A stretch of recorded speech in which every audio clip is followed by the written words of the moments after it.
কিয়ামতের দিনের অবস্থা হলো সবচেয়ে বড় মুসিবতের দিন। ওই দিন দুনিয়ায় আমাকে আপনাকে যারা ভালোবাসে, ওই মুসিবতের সময় এরা কেউ আমার আপনার কাছে আসবে না, বরং কেউ কাউকে পরিচয় দিবে না।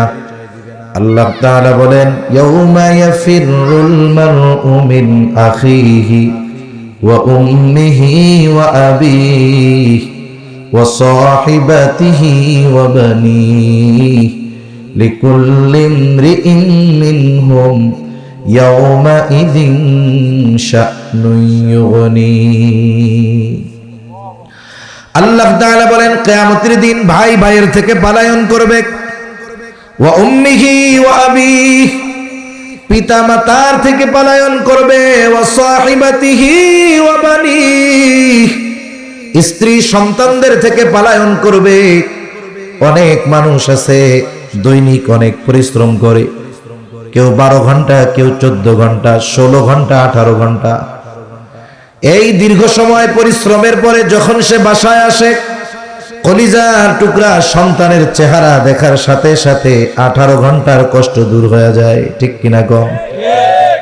আবার দেখেন প্রবাসে অনেক ভাই আছে 18 ঘন্টা 20 ঘন্টা প্রচন্ড রোদের ভিতরে ডিউটি করে। রাতের বেলায় সে যখন বাসায় ফিরে, হয়তো তার ওইখানে গভীর রাত, বাংলাদেশে 10টা, তার ওইখানে সৌদি আরব রাত বাইজা গেছে 1টা। মনে করেন অবস্থা এরকম, সে থাকে আমেরিকায়, এরা থাকে বাংলাদেশে। সময়ের ডিস্টেন্স, বাচ্চাগুলা ঘুমায় গেছে, ভিডিও কলে ফোন দিয়া ওয়াইফরে বলে, ঘুমাইছে কি তাতে কি, ঘুমাইছে তাতে কি, আমার কলিজার টুকরার চেহারাটা দেখাও, আমার কলিজাটা দেখলেই শান্ত হয়ে যায়। ঠিক কিনা গো? তার মানে মানুষ কষ্ট দূর করার জন্য প্রিয়জনের চেহারা দেখে, মায়ের চেহারা দেখে, বাবার চেহারা দেখে, স্ত্রী সন্তানের চেহারা দেখে। আর ওই কিয়ামতের কঠিন মুসিবতের দিন কেউ কাউকে দেখতে চাইবে না। আল্লাহ তাআলা বলেন, সেই দিন সবাই সবার থেকে পালাবে। প্রত্যেকটা মানুষ নিজের চিন্তায় চিন্তিত থাকবে, সবাই নিজের চিন্তায় বিভোর। আর রাহমাতুল লিল আলামিন নিজের চিন্তায় নয়, বরং উম্মতের নাজাতের চিন্তায় চিন্তিত থাকবে।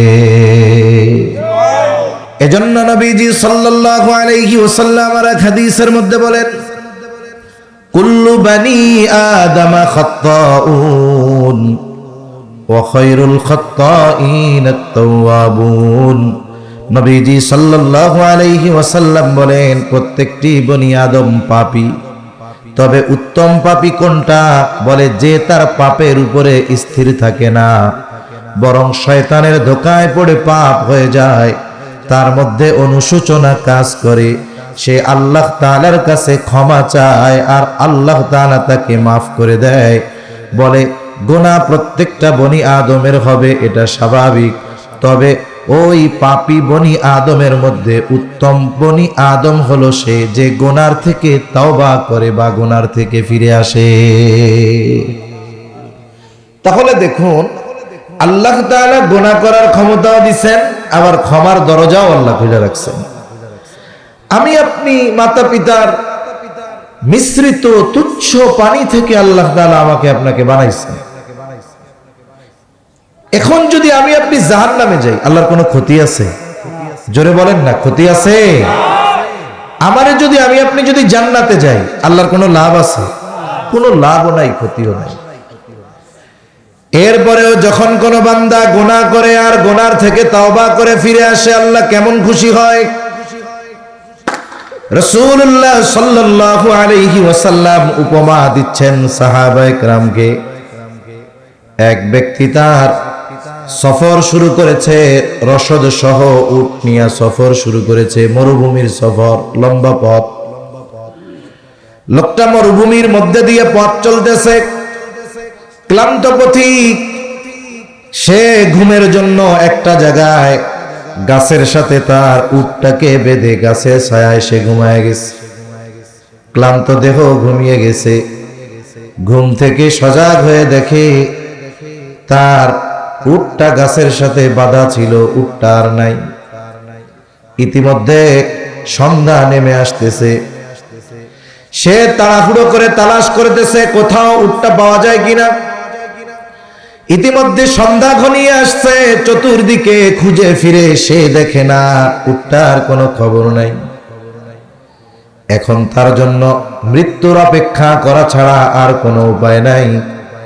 হয়তো সে গভীর রজনীতে কোনো হিংস্র প্রাণীর খাদ্য হয়ে যাবে, অথবা খাবার আর পানির অভাবে এই মরুভূমির বুকে তার শরীর সমাধি ঘটে যাবে। এখন সে সর্বোচ্চ আশাহত হয়ে মৃত্যুর জন্য অপেক্ষা করতেছে। সাহাবায়ে কেরামকে জিজ্ঞাসা করা হলো, বলো এই ব্যক্তির অবস্থাটা কেমন? বলে, ইয়া রাসূলুল্লাহ, পৃথিবীর মধ্যে ওই সময় তার মতো চিন্তিত আর কোনো ব্যক্তি থাকবে না। তার মতো চিন্তিত আর কেউ থাকবে না, কারণ তার এখন আর কোনো পথ নাই। সে শুধু মৃত্যুর অপেক্ষা করতেছে, কখন তার মৃত্যু হবে। সে যখন সর্বোচ্চ পর্যায়ের হতাশ, সে চূড়ান্তভাবে নিশ্চিত যে আমার মৃত্যু ছাড়া আর কোনো গতি নাই, পথ নাই।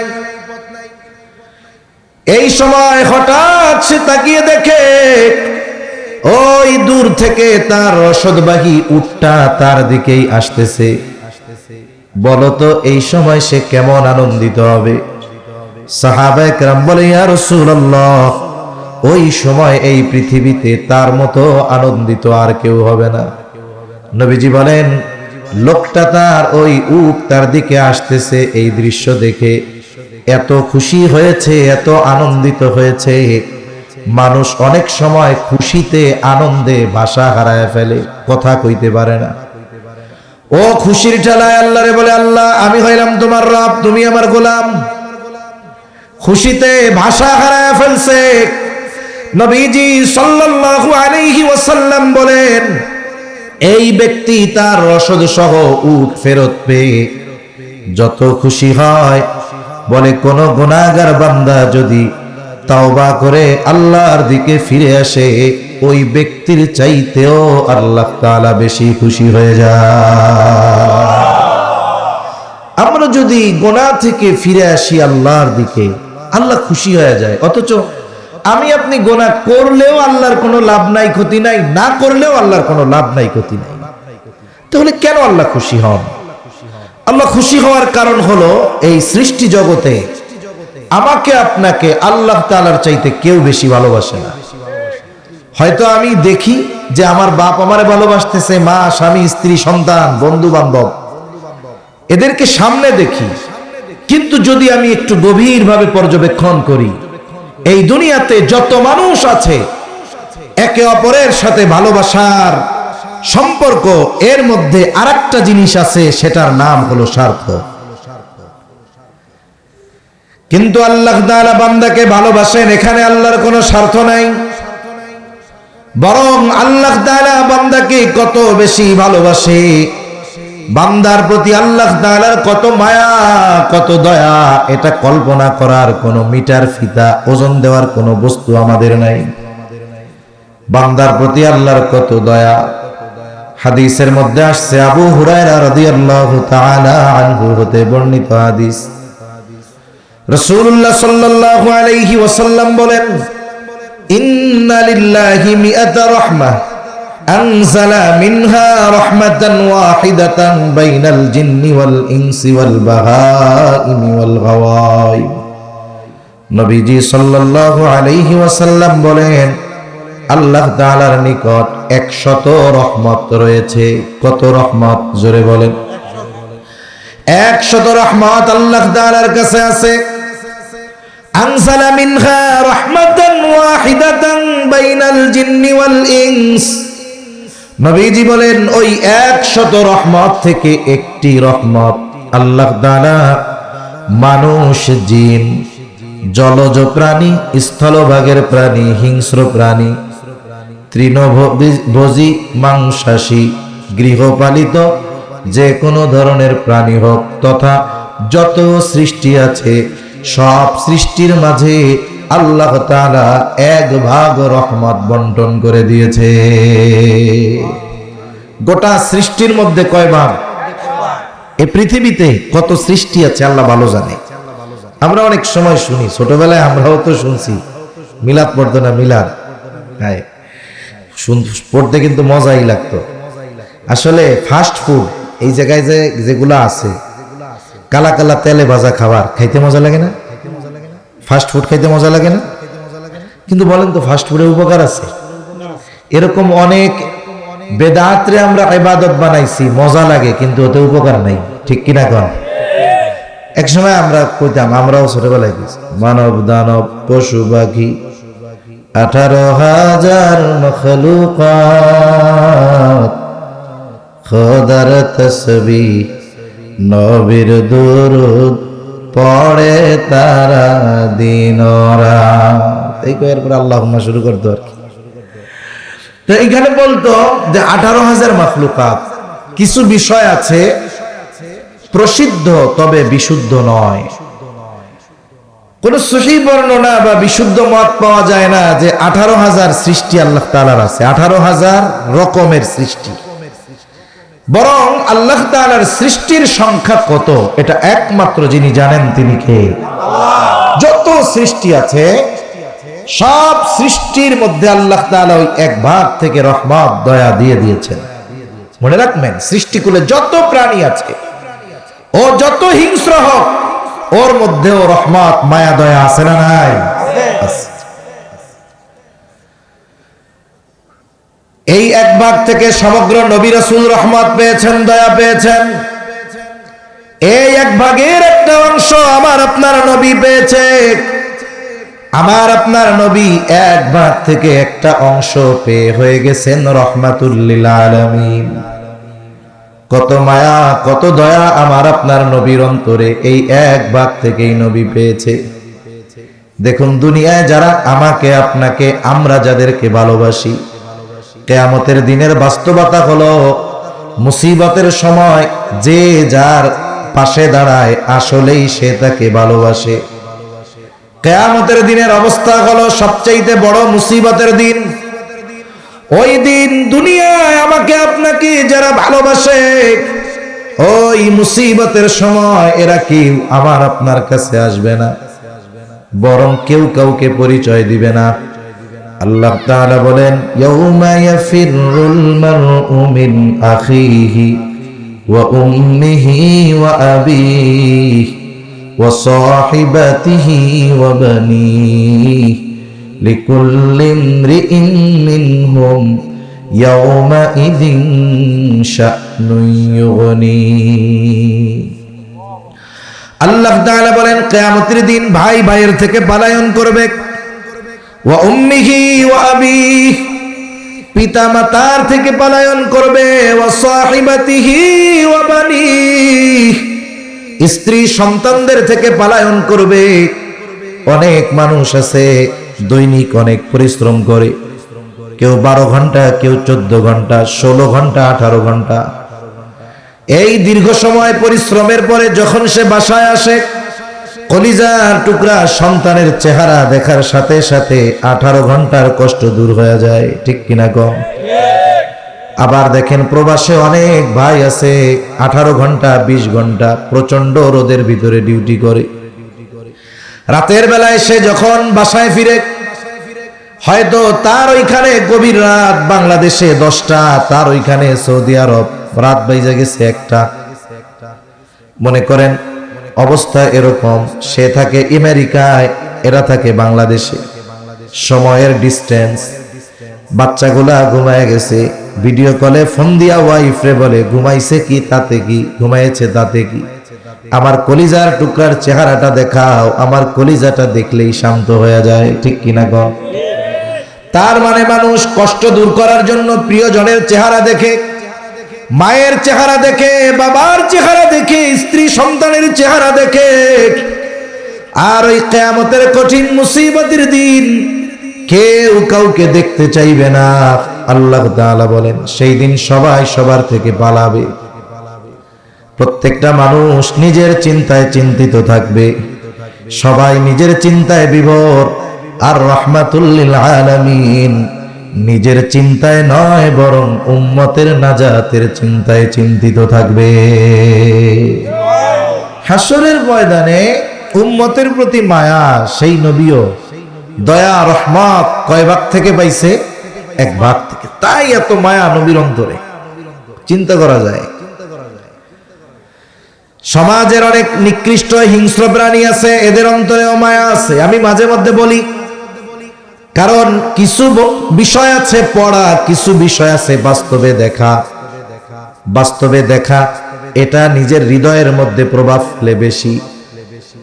নাটোরে একদিন গেছি এক প্রোগ্রামে, মেন রোড থেকে শাখা রোডের মধ্যে ঢুকছি।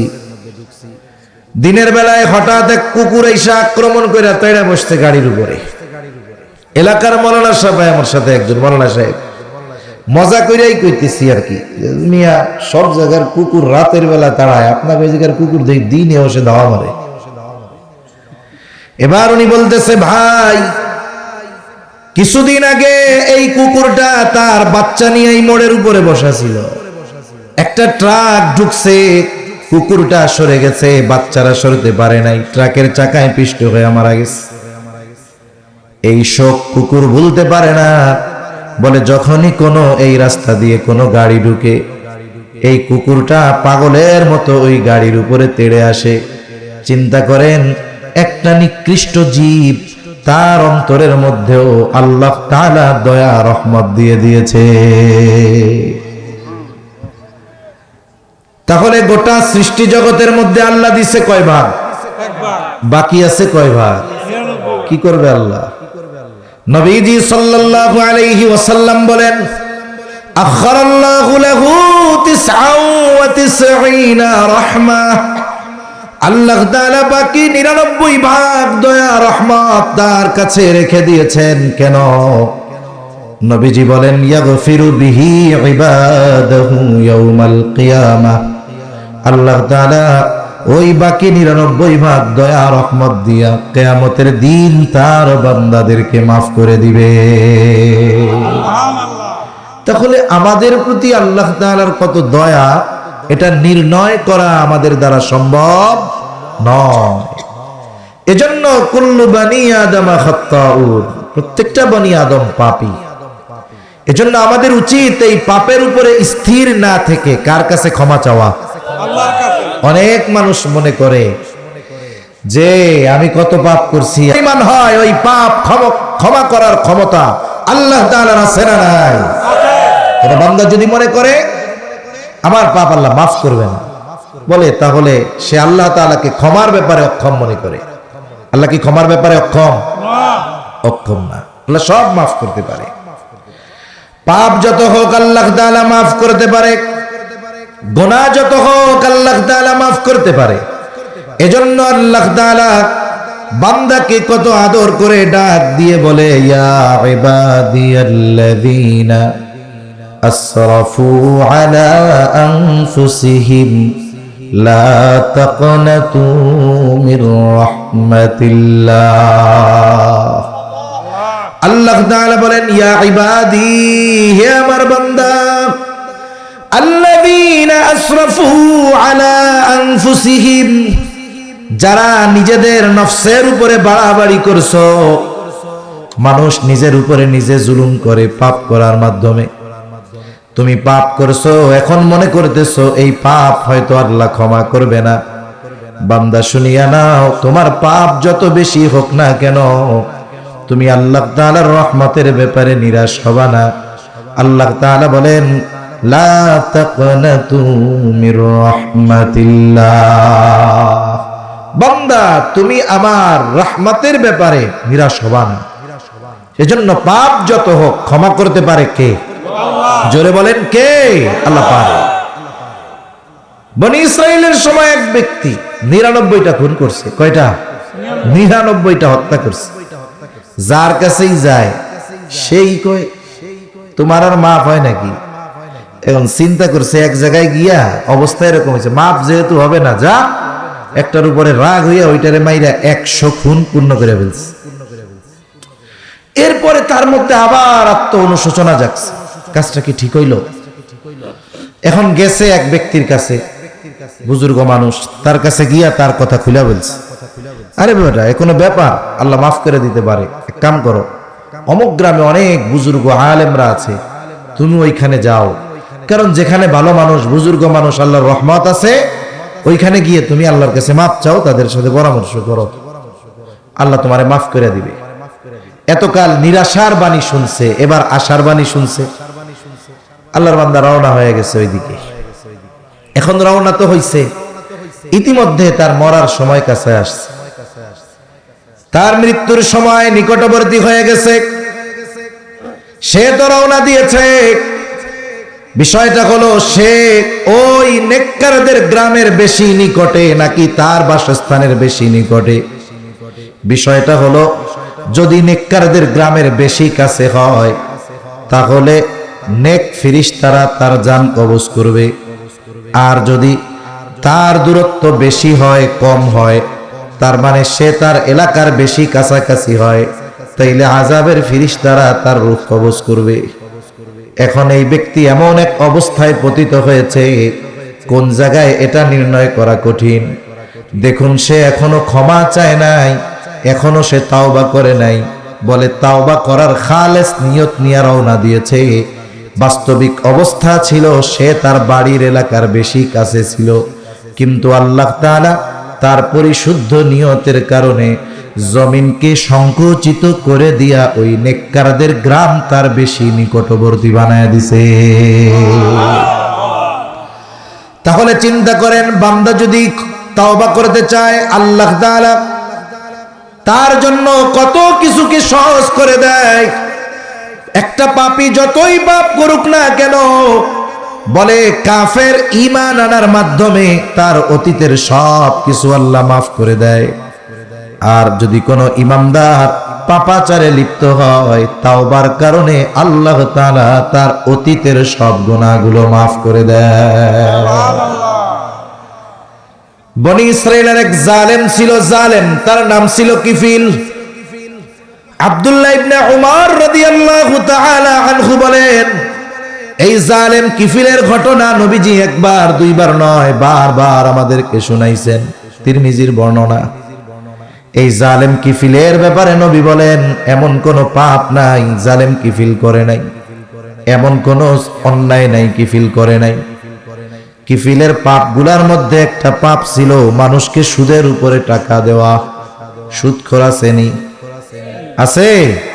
আরে সুদ কি খালি ব্যাংকে নাকি? এখন কত জায়গায় শুনি ঘরে ঘরে সুদ।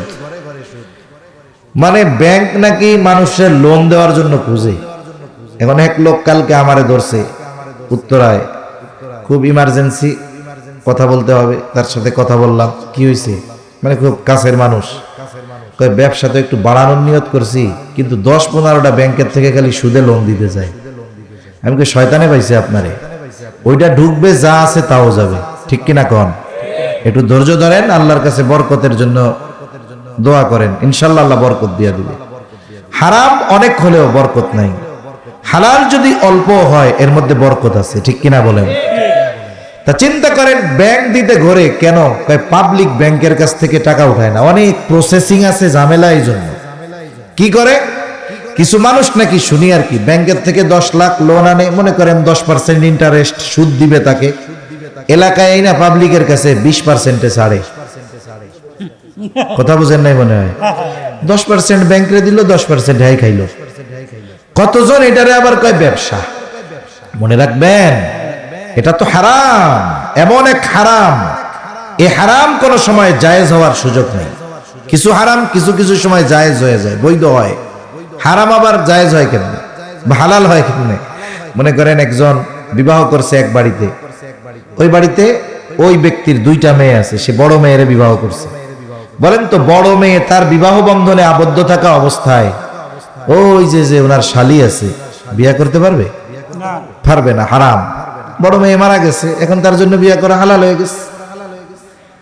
যদি কারো এমন রোগ হয়, মরণ ব্যাধি, দিনদার ডাক্তার পরীক্ষা করে পর্যবেক্ষণ করে বলতেছে এই লোকের যেই রোগ, এনারে যদি বাঁচাইতে হয় দৈনিক 100 গ্রাম মদ খাওয়াইতে হবে আর 150 গ্রাম করে শুকরের গোশত খাওয়াতে হবে, নাইলে বাঁচবে না। অথবা ওই ব্যক্তি এমন কোন জায়গায় গেছে যেখানে হালাল কোনো খাবার নাই, সব হারাম, পানিও হারাম, খাবার হারাম। বলে ওনার জীবন বাঁচাতে যতটুকু গ্রহণ না করলেই নয়, অতটুকু গ্রহণ করা জায়েজ। ওষুধ হিসাবে জীবন বাঁচানোর জন্য বিজ্ঞ দিনদার ডাক্তার যদি বলে এটা ওষুধ হিসাবে খাওয়া যায়, কিন্তু বলেন তো দুনিয়ায় কোন রোগ হইলে ডাক্তার সাহেব প্রেসক্রিপশন করবে? এর যে রোগ হইছে অবস্থা তো খারাপ, ট্রিটমেন্ট কি? বলে রে সুদ খাওয়াইতে হবে। এটা হওয়ার সম্ভাবনা আছে কোনোদিন? তাইলে এটা কেমনে জায়েজ হয়? এইটারে ব্যবসা বইলা খায়। হায় হায়, সাধারণ কবিরা গুনাহ আর সুদের কবিরা গুনাহ এক না। সাধারণ কবিরা গুনাহ আর সুদের কবিরা গুনাহ এক না। একজন হারাম গোশত খাইতেছে, বলে ওইটা হারাম গোশত খাওয়ার সমপরিমাণই তার গুনাহ। কিন্তু কেউ যদি 1 দিরহাম সুদ খায়, সুদ, নবীজি বলেন তার মায়ের সাথে জেনা করার মতো গুনাহ হয়। তার মানে সুদের গুনাহটা মায়ের সাথে জেনা করার মতো গুনাহ। ওই সুদখোরকে গিয়া যদি আপনি তার মায়ের সাথে জেনার কথা বলেন, ও আপনারে সুল্লা ফালাইবে, একবারে কল্লাটা ফালাইয়া দিবে, ঠিক কিনা কম? অথচ দেখুন সুদ খাওয়ার মাধ্যমে সে ওই মানের পাপ করে, তার মধ্যে একটু অনুভূতিও কাজ করে না। তার মানে বোঝা গেল যেই ব্যক্তির মস্তিষ্ক সুস্থ আছে সে কখনো সুদের কারবারির সাথে জড়াতে পারে না। এই জন্যই কিয়ামতের দিন সুদখোর টালমাটাল অবস্থায় কিয়ামতের ময়দানে উঠবে, আর হাসরবাসী দেখে বুঝতে পারবে এই ব্যক্তি দুনিয়ায় ছিল সুদখোর। আল্লাহ আমাদের এই জঘন্য পাপ থেকে হেফাজত করুক বলি আমিন। জালেম কিফিল সুদের উপরে টাকা মানুষরে দিত। একদিন একজন বিধবা মহিলা কিফিলের কাছে আসছে, বলে কিফিল আমারে কিছু টাকা কর্জ দাও, ধার দাও। যারা সুদের উপরে টাকা লাগায় এরা কখনো বিপদে পড়লে মানুষরে টাকা দিয়ে সাহায্য করে না, টাকা ধারও দিবে না। আমিও তো গ্রামে বসবাস করেছি, গ্রামের সুদখোরগো সম্পর্কে আমার জানা আছে। একজন যদি যায় বলে চাচারে আমার মায়েটা মরে যাইতেছে, ওষুধ কিনতে হবে, 1000 টাকা ধার দেন, বিকালে দিয়ে দিব। দেখবেন ও এমন ভাব করছে মনে চাইবে আপনার পকেটে যদি কিছু থাকে ওরে দিয়ে আসেন। এখন আপনারা তো দিল না, আর একজনরে পাঠাবেন ওই দিক দিয়ে, যে ওনারে যে সুদে 10,000 টাকা দিতে হাটে হাটে লাভ। গ্রাম অঞ্চলের বুঝেন তো লাভ, হাটে হাটে লাভ। ব্যাংক কয় টাকা খায় মিয়া সুদ? এরা হাজারে প্রতি সপ্তাহে নেয় 1000 টাকা, 100 টাকা। তার মানে 3 মাস যদি ওর কাছ থেকে কেউ টাকা নেয়, ওর আসল ওইটা আরো 2000 ওর লাভ হয়। এইটারে ব্যবসা বানাইছে আমাদের সমাজের মানুষ। কত নিকৃষ্ট অবস্থা। আরেকজনের উপাস দিয়া যদি পাঠায়, আমরা 10,000 টাকা হাটে হাটে লাভে দাও, দেখবেন লুঙ্গির কোমরের ওই গোসা খুইলা 1 বান্ডিল দিয়া বলবে আর তোর কত লাগবে, আর বল, আরো দিব। সুদ যারা খায় আখিরাতের শাস্তি আছে তো। দুনিয়াতে কি হয়, আল্লাহ তাআলা তার দিলকে কঠোর বানায় দেয়, তার দিল কঠোর হয়ে যায়, রুক্ষ হয়ে যায়।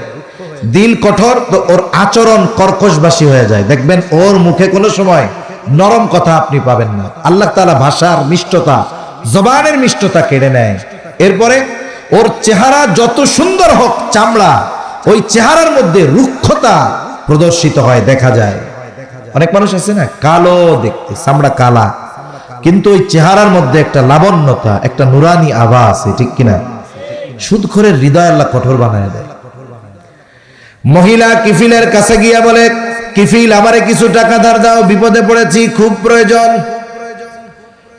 কিফিল বলে আমি কাউকে টাকা ধার দেই না, যদি নিতে চাও লাভে নাও। কিফিল বলে লাভে নাও। মহিলা বলে কিফিল আমার যদি সুদের টাকা দেওয়ার মতো ক্ষমতা থাকতো, আমি কি তোমার কাছে টাকা চাওয়ার জন্য আসতাম নাকি? এইবার কিফিল এমন ব্যক্তি যে এমন কোন গুনাহ নাই, করে না। এইবার কিফিল ওই মহিলার দিকে তাকায়, দেখে চেহারা সুন্দর। মহিলাকে উদ্দেশ্য করে কিফিল বলে তুমি যদি আমার কাছ থেকে টাকা নিতে চাও, সুদ যদি না দিতে পারো, তাইলে আমার সাথে জেনায় লিপ্ত হবা। জেনা করার শর্তে 7 দিরহাম কিফিল ওই মহিলাকে কর্জ দিল। হয়তো মহিলারও প্রয়োজন ছিল, প্রয়োজনের কাছে সে হেরে গেছে। কারণ হাদিসের মধ্যে আসছে কাদাল ফাকিরু আন ইয়াকুনা কুফরা, দরিদ্রতা মানুষকে কুফরি পর্যন্ত পৌঁছায়া দেয়।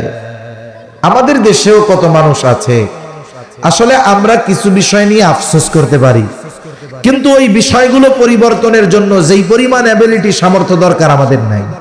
আমরা দেখি উত্তরবঙ্গে পার্বত্য অঞ্চলে অনেক মানুষ, ওই যে রোহিঙ্গারা আছে উখিয়া, ওইখানেও কিছু দুনিয়াবি কিছু সুযোগ সুবিধা দিয়া তাদের ইমান কাফেররা কিনে নিচ্ছে, খ্রিস্টান বানায় নিচ্ছে। তারা আবার গোপন রাখতেছে তাদের ধর্মীয় পরিচয়, ইউরোপ আমেরিকায় সেটেল করে দিচ্ছে। এই মানুষগুলো ইমান বিক্রয় করে দুনিয়া কিনতেছে, ঠিক কিনা বলেন? এজন্য আমাদের আশেপাশে অনেক মানুষ আছে, অনেকে অপরাধের সাথে জড়ানো। সবাই যে অপরাধের সাথে শখে জড়ায় তা নয়, অনেক মানুষের অপরাধের পেছনে জড়ানোর কারণ হলো তার অভাব, ঠিক না? অনেক মানুষ আছে, একটা কথা আছে না, অভাবে স্বভাব নষ্ট হয়। অভাবে অনেকে অপরাধে জড়ায় যায়। এজন্য আমাদের কিছু সামাজিক দায়বদ্ধতা আছে। আমি আপনি 5 ওয়াক্ত নামাজ পড়লাম, হজ ফরজ হয়েছে হজ করলাম, যাকাত ফরজ হয়েছে যাকাত দিলাম, এতটুকুই শেষ নয়, আমাদের সামাজিক দায়বদ্ধতা আছে। আমার আপনার প্রতিবেশীর অবস্থা কি আমাকে আপনাকে খোঁজ নিতে হবে। একটা কবিতা ছিল বাংলা বইতে অনেক আগে, একটা হাদিসের কাব্যানুবাদ। হাসরের মাঠে আল্লাহ তাআলা বলবে, আমি ক্ষুধার্ত ছিলাম, আমারে খাবার দাও নাই, আমি পিপাসিত ছিলাম, আমারে পানি পান করাও নাই, আমি অসুস্থ ছিলাম, আমাকে সেবা শুশ্রূষা করো নাই। বান্দা বলবে, আল্লাহ আপনার তো এগুলার প্রয়োজন নাই, আপনাকে কেমনে দিব, যদি প্রয়োজন থাকতো কেমনে দিতাম।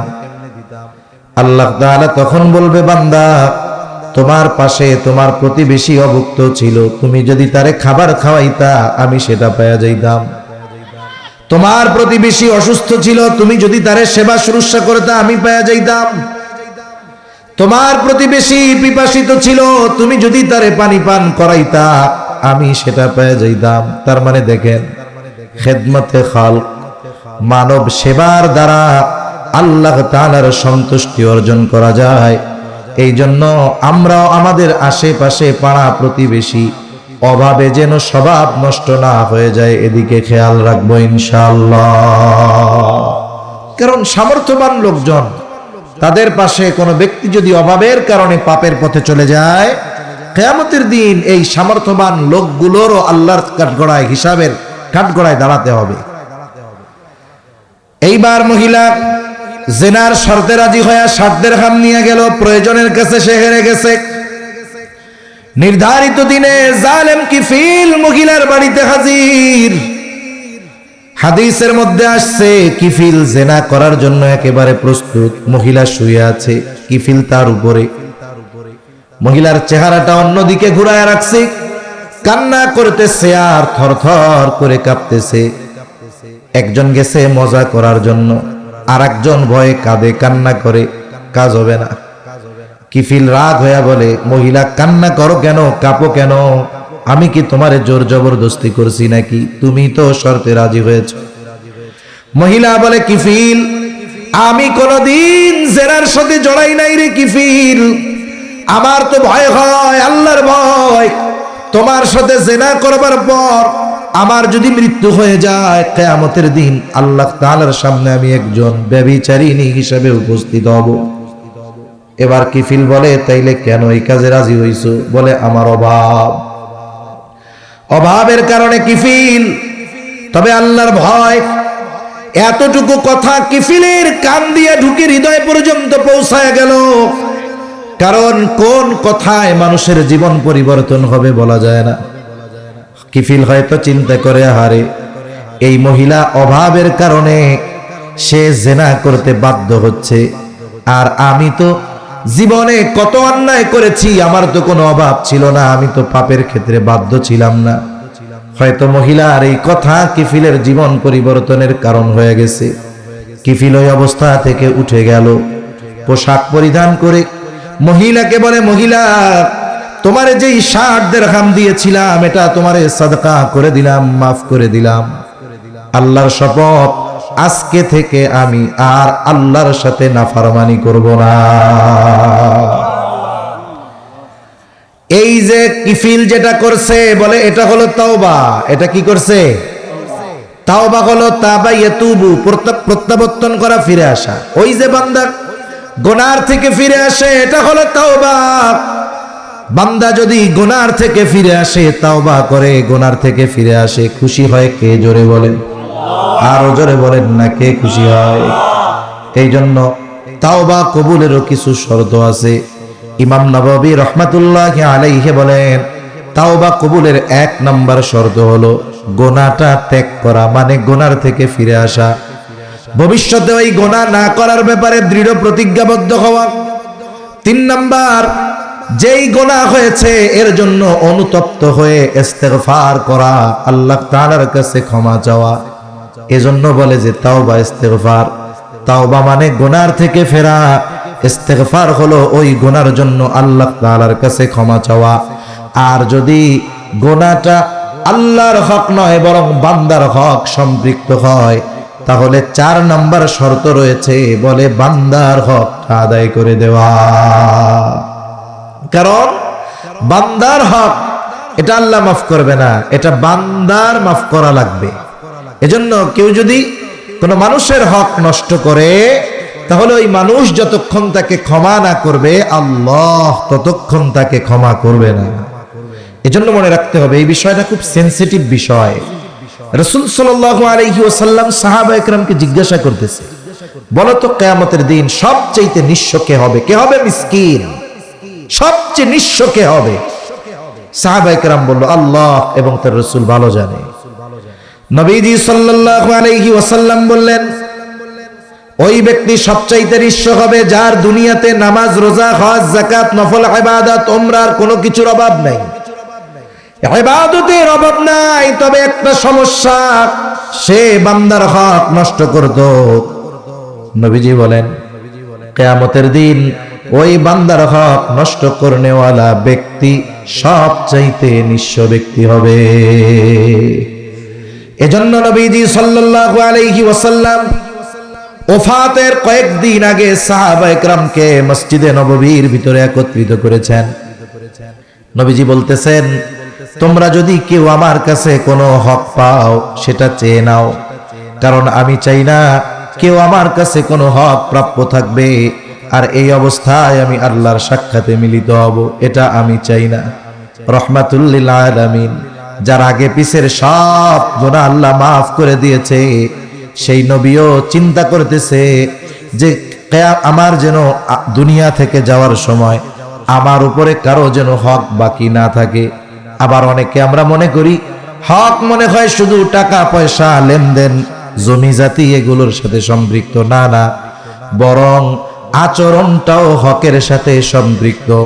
এই জন্য নবীজি আর এক হাদিসের মধ্যে বলেন, তোমরা ওই দিন আসার আগে সতর্ক হও। কোন দিন? বলে যেই দিন আল্লাহ তাআলা বাদী বিবাদীর মধ্যে ফয়সালা করে দিবে।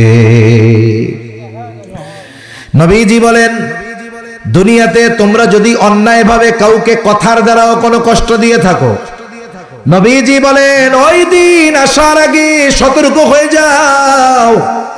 এজন্য মানুষ মানুষের কাছে যদি ভালো আচরণ পায়, এটাও তার হক। যেমন আমার চেয়ে বয়সে যিনি বড়, তিনি আমার কাছে ভালো আচরণ পাওয়া ওনার হক। কেউ যদি এই রকম হক ও কারো নষ্ট করে থাকে দুনিয়ায়, কিয়ামতের দিন এই আচরণগত হকের সমাধানও যিনি দিবেন তিনি কে? এজন্য আমাদের টার্গেট থাকবে এরকম যে মৌত কোন সময় চলে আসে বলা যায় না। আমি দুনিয়া থেকে যাওয়ার সময় আমার কাছে যেন কেউ কোনো কিছু না পায়, এই নিয়তটা যদি আমাদের থাকে, এটার আলোকে যদি আমরা জীবন সাজাই, দেখবেন জমি জাতি টাকা পয়সা নিয়ে আর দ্বন্দ্ব নাই, ঠিক না?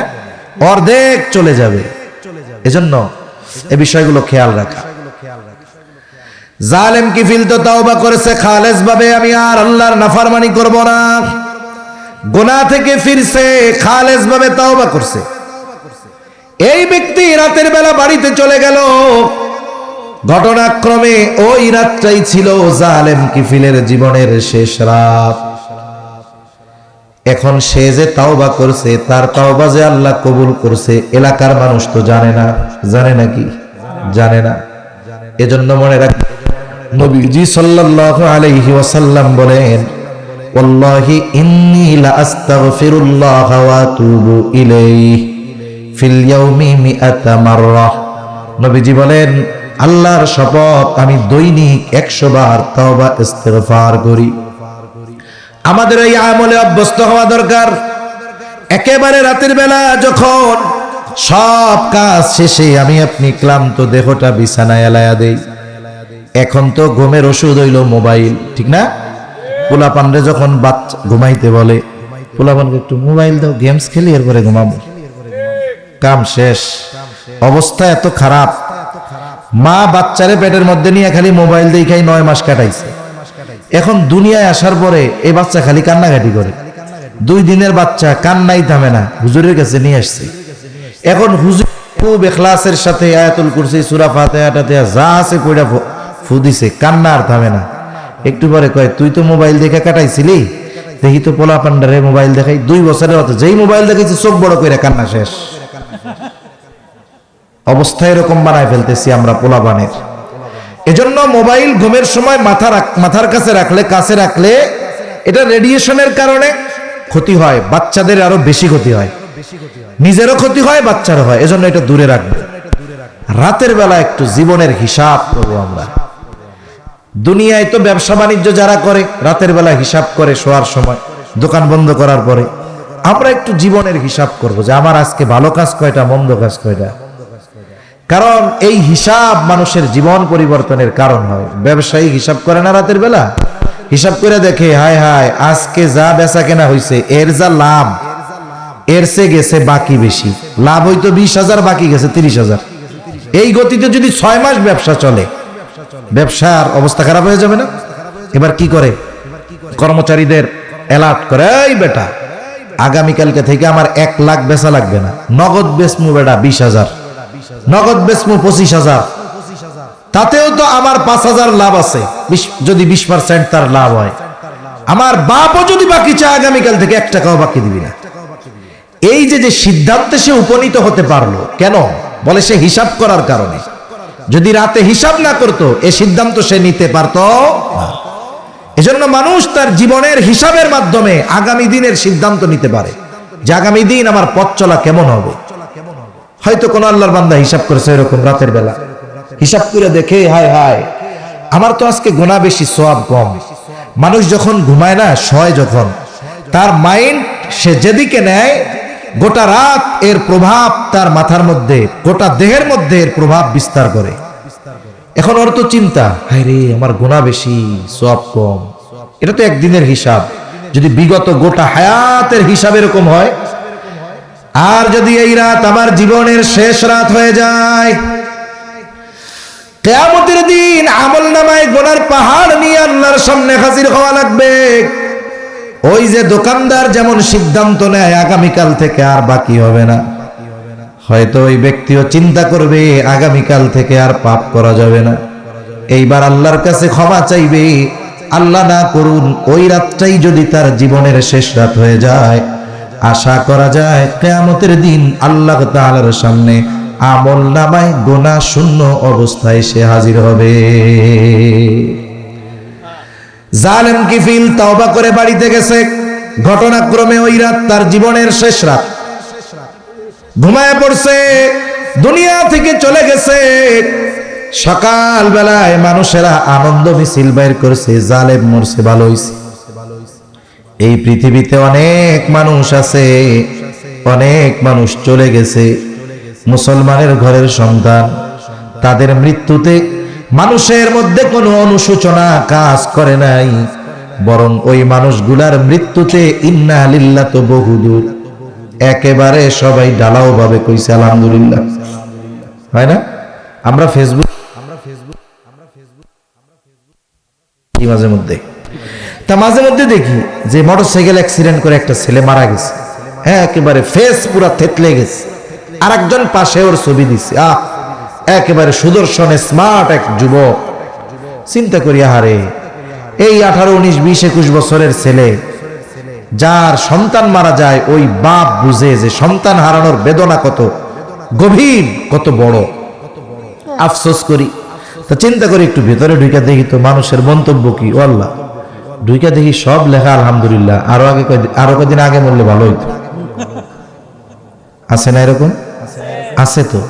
কেমন জীবন একটু চিন্তা করেন তো। আপনাদের যাদের একটু যুবক বয়স, একটু পাওয়ার চিন্তা করেন। এজন্য কবি কত সুন্দর কথা বলে, যেদিন এসেছিলে ভবে কেঁদেছিলে তুমি, হেসেছিল সবে, এমন জীবন তুমি করিও গঠন, মরণে হাসিবে তুমি কাঁদিবে ভুবন। আল্লাহ আমাদের এমন জীবন দান করুন বলি আমিন।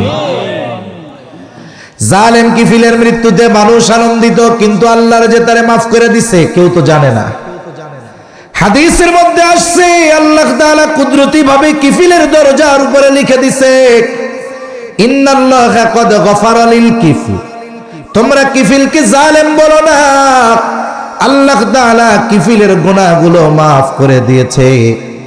আর আল্লাহ তাআলা যখন কারো গুনাহ মাফ করে দেয়, ঈমান আনার কারণে অথবা খালেস ভাবে তওবা করার কারণে আল্লাহ মাফ করে দেয়।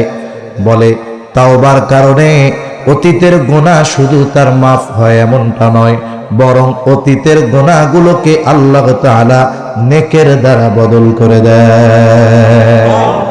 আল্লাহ তাআলা বলেন, মান তাবা ওয়া আমানা ওয়া আমিলা আমালান সালিহান ফাউলাইকা ইউবাদদিলুল্লাহু সাইয়্যাতিহিম হাসানাত ওয়া কানাল্লাহু গফুরুর রহিমা।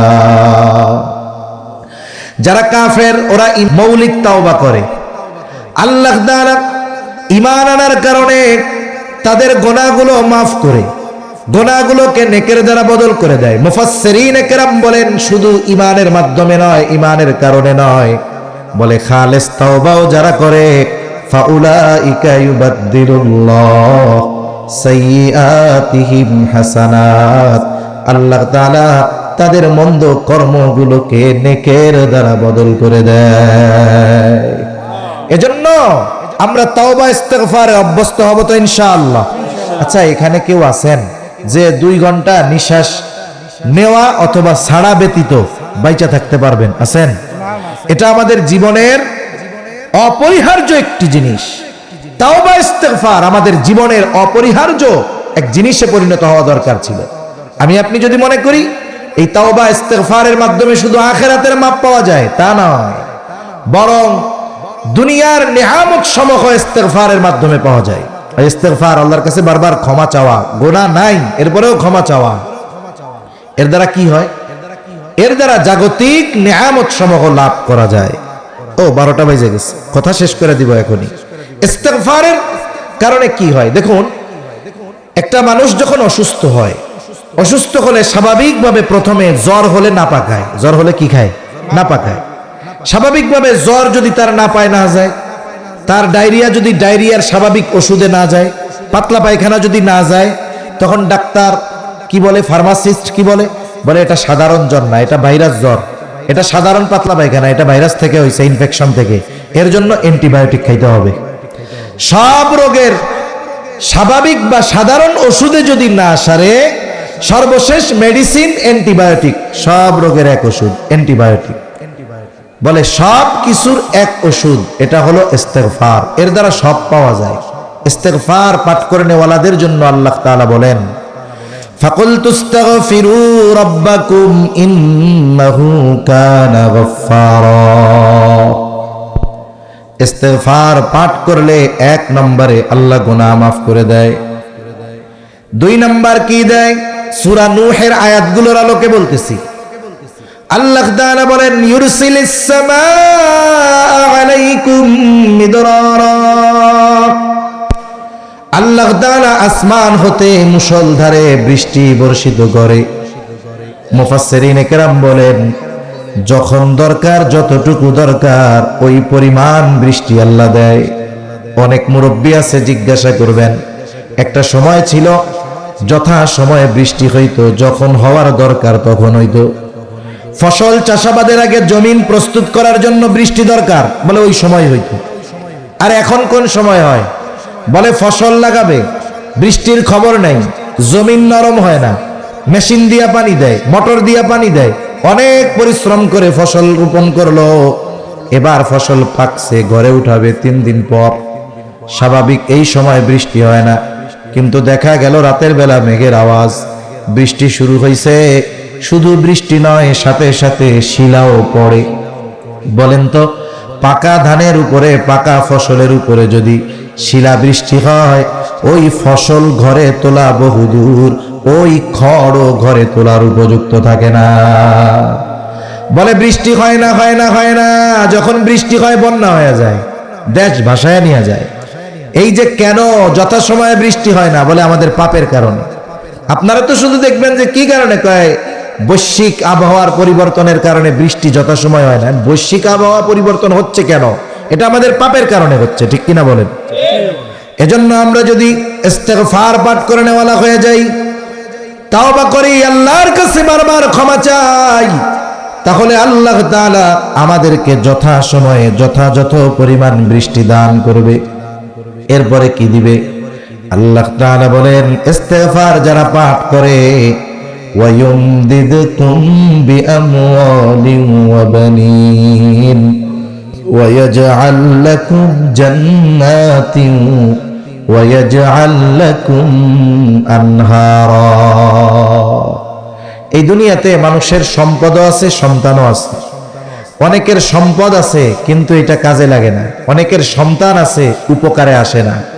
যারা ইস্তেগফার পাঠ করে, আল্লাহ তাআলা তাদের এমন সন্তান সম্পদ দিবে যা তার দুনিয়া আখিরাত উভয় জাহানে সমৃদ্ধির কল্যাণের কারণ হবে। সুবহানাল্লাহ। দুনিয়া অনেকের টাকা পয়সা আছে, সন্তান আছে, আখিরাতে কাজে লাগবে না। আল্লাহ বলেন, ইয়াউমা লা ইয়ানফাউ মালুন ওয়ালা বানুন, কিয়ামতের দিন মাল সন্তান কাজে লাগবে না। কিন্তু যারা ইস্তেগফার পাঠ করে নেওয়ালা, এদের সম্পদ ও সন্তান দুনিয়া এবং আখিরাতে উভয় জাহানে আল্লাহ তাআলা এর দ্বারা তাদের কল্যাণ দান করবে। এরপরে কি হবে? ওয়ায়াজআল লাকুম জান্নাতিন ওয়ায়াজআল লাকুম আনহারা। আল্লাহ তাআলা নতুন নতুন উদ্যান, সবুজ বনায়ন আল্লাহ তাআলা বাড়ায়া দিবে। দেখুন, এই পৃথিবীর মানুষ যদি সুস্থ থাকতে চায়, তার ন্যাচারাল উৎস থেকে অক্সিজেন প্রয়োজন। অক্সিজেন, এই পৃথিবীর সিংহভাগ অক্সিজেন আসে গাছ থেকে। এই পৃথিবীর বড় বড় জঙ্গল আছে, বন আছে, এগুলো আমার দাদাও লাগায় নাই, আপনাদের কারো দাদাও লাগায় নাই। সুন্দরবন কারো দাদা লাগাইছে নাকি? অ্যামাজন জঙ্গল কারো বাপ লাগাইছে? জঙ্গলগুলো দিছে কে? যত বৃষ্টি হবে যথা সময়ে, তত সবুজায়ন হবে বেশি, উদ্ভিদ উৎপন্ন হবে বেশি, মানুষ বেঁচে থাকার, বসবাসের যোগ্য থাকবে এই পৃথিবী। সাথে সাথে নদীগুলোকে আল্লাহ তাআলা প্রবাহিত করে দিবেন। এই যে নদীগুলো প্রবাহ ঠিক নাই, বর্ষার সময় কি হয় বইরা যায়। নদীগুলো আমরা খাল বানায় ফেলাইছি, ময়লা ফালাইতে ফালাইতে ওর মধ্যে মাছ বাইসা থাকবে কি? ওর এক বোতল কেউ খাওয়াইলে ওই তো বাইসা থাকবে না, ঠিক কিনা বলেন? নদীগুলা সব শেষ। আল্লাহ তাআলার নিজাম আছে, আল্লাহ তাআলা একটা পদ্ধতি দিয়ে দিয়েছেন, এগুলো আল্লাহ তাআলা ঠিক করে দিবেন সব। কেন নাই? বলে এগুলো আমাদের পাপের কারণে নাই। এজন্য আমরা বেশি বেশি ইস্তেগফার পাঠ করব তো ইনশাআল্লাহ। দেখুন, হাদিসের মধ্যে আসছে, আস্তাগফিরুল্লাহাল আযীম ওয়া আতুবু ইলাইহি। এটা যদি আপনি 100 বার পড়েন, নবীজি বলছেন আমি 100 বার তাওবা ইস্তেগফার পাঠ করি। আপনি যদি এটা দৈনিক 100 বার পড়েন, সময় হয়তো 2 মিনিট, 2.5 মিনিট, 3 মিনিট লাগবে, কিন্তু নবীজি 100 বার পড়তেন। আমরা এগুলো পড়ায় অভ্যস্ত হব। নামাজ পড়ার জন্য ওয়াক্ত হওয়া লাগে, সময় হওয়া লাগে, পবিত্র হওয়া লাগে, ওযু করা লাগে ঠান্ডা পানি দিয়া। কিন্তু এইটা পড়ার জন্য কি সময়ের দরকার আছে? ওযুর দরকার আছে। হেঁটে হেঁটে পড়া যায়, শুয়ে শুয়ে পড়া যায়, বসে বসে পড়া যায়। আমরা ইস্তেগফার পাঠে অভ্যস্ত হব। মনে রাখবেন, আমাদের জবান যদি ঠিক হয়, মুসলমান হওয়া সহজ। জবান যদি ঠিক হয়, জান্নাতে যাওয়া সহজ। জবান যদি ঠিক হয়, গুনাহ থেকে বাঁচা সহজ, ঠিক কিনা বলেন? নবীজি কি বলছেন? আল মুসলিমু মান সালিমাল মুসলিমুনা মিন লিসানিহি ওয়া ইয়াদিহি। নবীজি বলেন মুসলমান, প্রকৃত মুসলমানকে বলে যার জবান এবং হাতের অনিষ্ট থেকে অপর মুসলমান নিরাপদ থাকে। মনে করেন যার জবান নিয়ন্ত্রণে তার হাত, অঙ্গ প্রত্যঙ্গ সব কিছু নিয়ন্ত্রিত হয়ে যায়। আবার আর এক হাদিসে নবীজি বলেন, তোমরা আমাকে দুটো জিনিস হেফাজতের গ্যারান্টি দাও, আমি তোমাদের জান্নাতের গ্যারান্টি দিব। একটা হলো উভয় চোয়ালের মধ্যবর্তী যেই গোস্তের টুকরাই জিহ্বা, জবান, আর উভয় উরুর মধ্যবর্তী স্থান তথা লজ্জা স্থান। নবীজি বলেন এই দুইটা জিনিস হেফাজতের গ্যারান্টি দাও, আমি তোমাদেরকে জান্নাতের গ্যারান্টি দিব। মনে রাখবেন, পাপের সূচনাও এই জবান থেকে হয়। পাপের সূচনা কিসের থেকে হয়? জবান থেকে হয়। প্রকৃত মুসলমান হওয়ার জন্য জবান হেফাজতের দরকার হয়। আর জবান হেফাজতে কার থাকে? বলে যার জবান আল্লাহর জিকির দ্বারা সিক্ত থাকে। সেজন্য আমরা ইস্তেগফার পাঠে অভ্যস্ত হব তো ইনশাআল্লাহ। আমরা যদি আমলগুলো অভ্যস্ত হই, খালেস ভাবে তওবা করি শর্তগুলো ঠিক রেখে, তাহলে আমাদের গুনাহগুলো মাফ হয়ে যাবে। গুনাহ যার মাপ, সে আল্লাহর প্রিয় বান্দা। আল্লাহর প্রিয় বান্দা যে, তার আল্লাহ জাহান্নামে দিব না জান্নাতে দিব? নিঃসন্দেহে আল্লাহ তাআলা তাকে জান্নাত দান করবে।